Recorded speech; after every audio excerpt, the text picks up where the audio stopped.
Insight.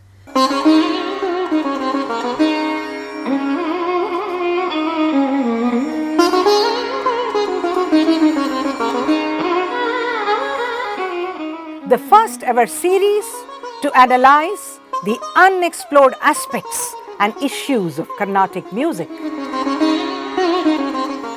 Dear Rasikas, welcome to the 14th episode of our Insight series.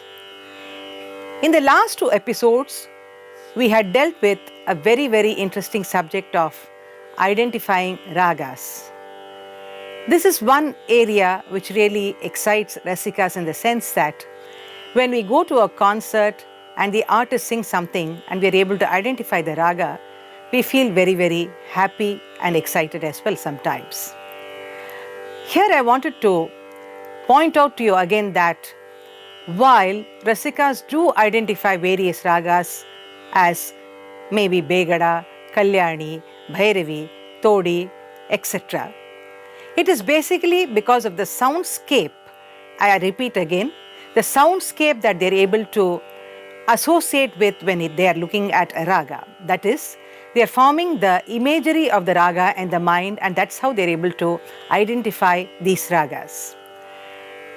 Here, because the Rasika has not really learned music, if I tell him that a particular raga takes Shuddha Rishabha, Antara Gandhara, Shuddha Madhyama, Chatushruti Daivata and so on, he may not be able to actually relate to it because he has not learnt music formally.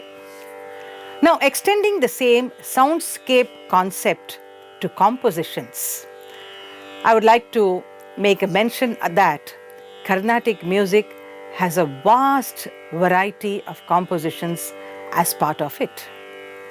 For example, we have Geetam, Varnam, Tillana, Kriti, Kirtana, Javali, Padam and so on. Now, how do we relate this concept of soundscape to compositions? For example, if you take a ragam like Todi, you would see that there are Varnams in it, there are Kritis, there may be a Tillana also in that, which means that the composition actually is trying to capture different facets of that particular raga. So that means that the soundscape of Todi is being captured through various compositional genres.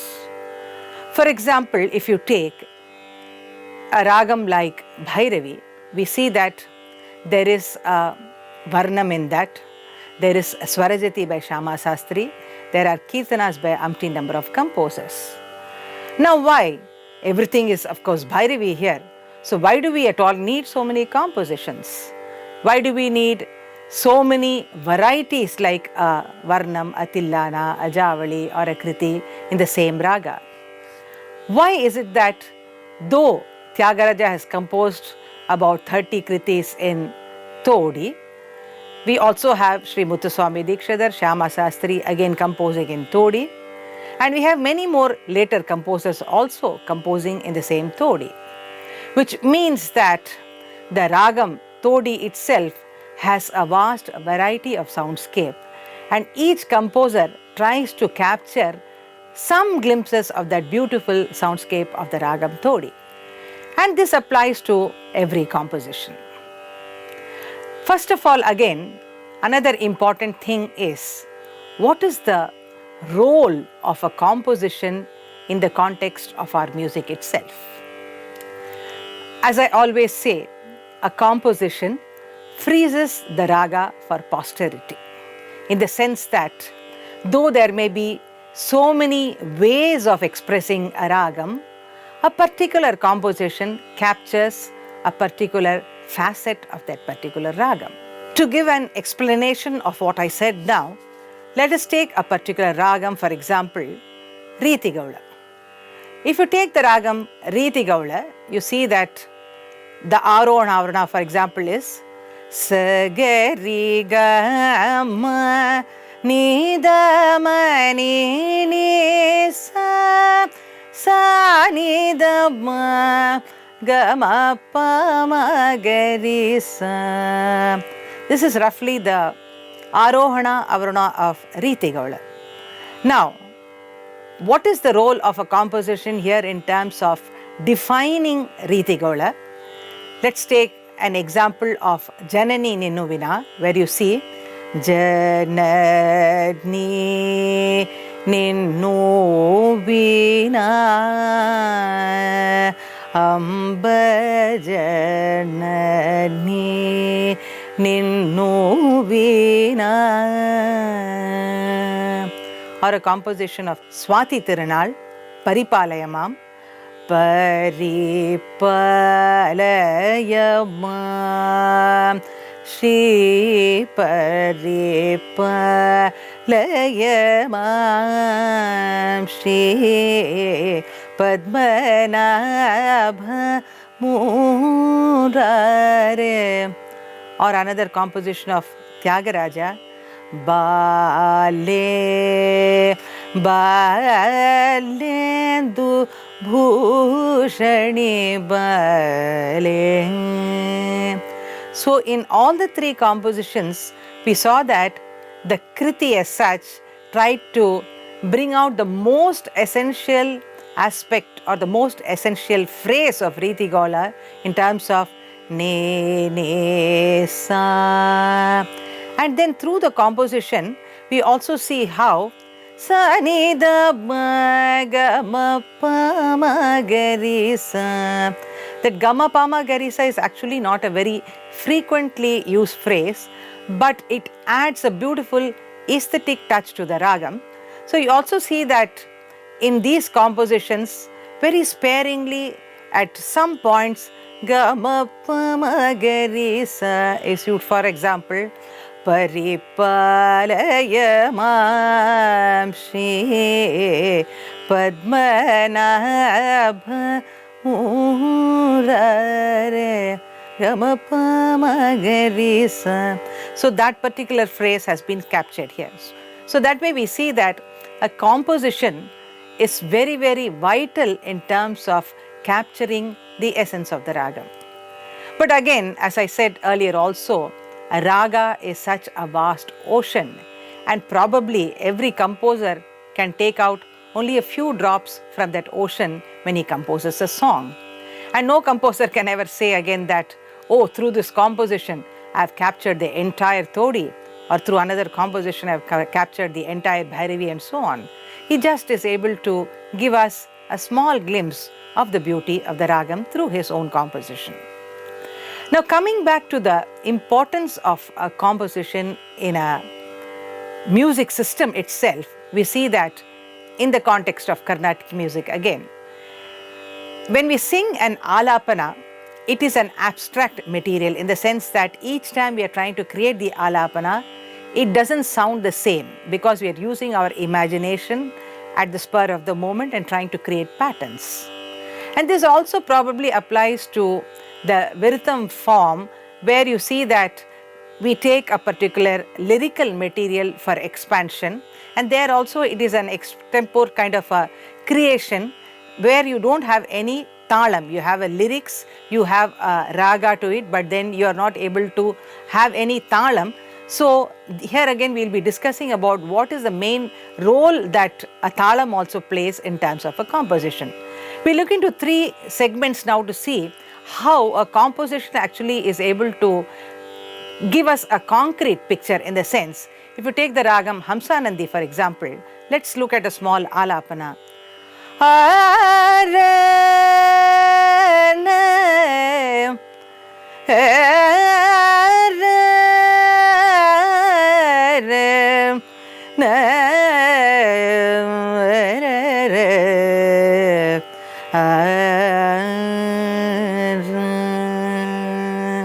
Or a vrittam in the same ragam.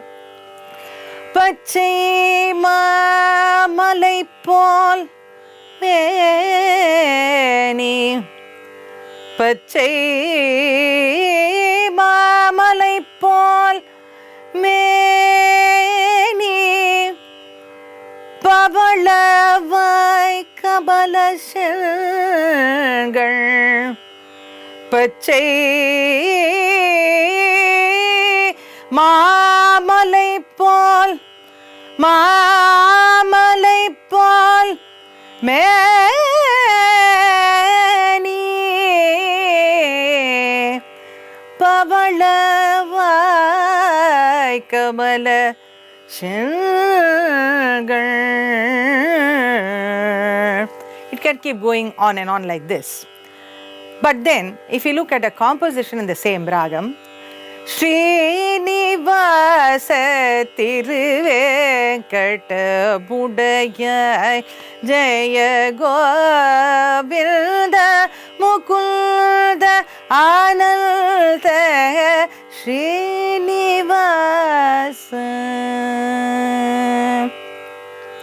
Or another composition of Swati Tirunal, Pahi Jaga Janani Pahi Ma Karunaya Panke Ruhanayane Pahi Jaga Janani Pahi Ma Karunaya Panke Ruhanayane Pahi Jaga Janani.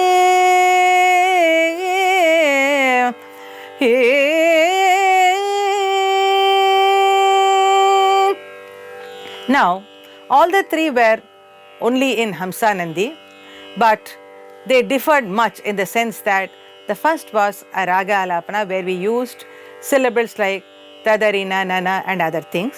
The second, though we did have a lyrical material in it, we did not have a thalam, whereas the composition which we sang in the last had a ragam, thalam and lyrics. So this brings down to the point that when we have something called a composition, it is a judicious mixture, I would say, or rather I would say that it is having three components in it, that is the ragam, thalam and lyrics. Now, the ragam, thalam and the sahityam or the lyrics, all the three are very, very important to be well knit in its structure in order to give us a composition. We will now look at some of the salient features of a composition to see how it is lending us the aesthetic beauty. Here, before going into the different compositional forms to see how the raga, thala and lyrics have been combined to give us so many varieties, I would like to share with you that the composition itself has got a beautiful history in the sense that over these thousands of years, we have had such a variety of compositions. If you go back many years, you'd see that we have what is called as the Tirupugal, then we have the Tevaram, the Divya Prabandham and so on. Interestingly, in the Tevaram, what has come down to us through the oral tradition, we have what we call as the Pands, that is, which we could probably equate it to the raga of today. But we do not have any record of what thalam it was performed to. When we look at the Tirupugal, we see that we have what is called as the Chanda Thalam to 8. So the meter is already codified by the composition itself. And for these, we do not have any ragas as such available for us. That's how you'd probably also see that each one of us would probably singing it in different ragams. When you come to the later stage, we see that probably it was during the time of the Ashtabadi only, that is Jayadeva's Ashtabadi, that the composition has got an indication of a ragam and thalam. That is, a mention of the ragam is made before the composition. But again, because there was no audio facility to record all these compositions, we do not really know how the ragam sounded. We just have the names for us, but we really cannot decipher how these ragas actually were or how the composition was structured with these particular ragams. Then of course, later we have compositions of Purandaradasa, and he is supposed to be the Sangeeta Pitamaha who has composed the Sarali, Jenta and all these basic exercises and the Geetam for us. If we look at the compositions of Annamacharya, probably that is the first in the history where we see that the indication of a composition with a Pallavi, Anupallavi and Charanam. The concept actually evolved there, the seeds were sown. And this concept of Pallavi, Anupallavi and Charanam took off in a very, very big way, as you would see that later composers like our Tyagaraja, Dikshidhar, Shyama Sastri and the composers who followed later also like Papanasam Sivan, Patnam Subramaniar, Mysore Sadashiva Rao, all of them followed this particular methodology of having compositions with a Pallavi, Anupallavi and Charana. Now, if we take the lyrics of these compositions, we see that as far as our Carnatic music is concerned, though the lyrics actually binds the ragam into the talam, beyond that we see that all these great Vagekaras we have had, they have not only just shared the lyrics, but every part of the Sahitya, every aspect of the Sahitya has got very, very lofty ideas conveyed to us through that. For example, if you take the compositions of Dikshidhar, every deity that he talks about in that particular composition, you will see that he has tried to depict the various aspects of that deity. He has tried to give us so much of description, so much of mythology and other things. So the lyrics are not just some kind of a material that bind the ragam with the talam, but beyond that they have much more to convey to us. And in this context, just for example, I'll show you the small composition, like if you take Sri Guru Guha Taraya Shumam, where he talks about Muruga. So you would see that the composition itself has got so much giving the depiction of the Lord. Sri Guru Guha Taraya Shumam Surapati Shripati Ratipati Vakpati Shridipati Pashupati Sevita Shri Guru Guha Taraya Shumam. Or when he is talking about Saraswati, Sri Saraswati Namostute Varade Paradevate Shripati Gauri Pati Guru Guha Vinute Vidiyuvate Sri Saraswati Namostute. So what we understood here is that a composition is very, very important as far as the Carnatic music is concerned. And before we actually learn about the different kinds of composition, what is very, very important to understand is that three basic elements or three components are required to make a composition, that is the ragam, the talam and the lyrics. So every composition again sounds different because of the way in which the arrangement of the ragam, talam and the lyrics is made. That is in the sense that a composition on Muruga, for example, when you're taking Muruga as the theme, there may be composition in Todi, Bhairavi, Kalyani, Kambodi, like that and so on. Or even if you take different talams, for example, the same theme can be used to compose in different talams and so on. So in the next episodes, we will be discussing more about the composition as such and how it has enriched our Carnatic music. We'll also be discussing about the different forms of compositions that have been adorning our Carnatic music. With this, we come to the conclusion of this episode. If you do have any questions or feedback, do feel free to write to us, to email us and send your feedback as well. Thank you very much.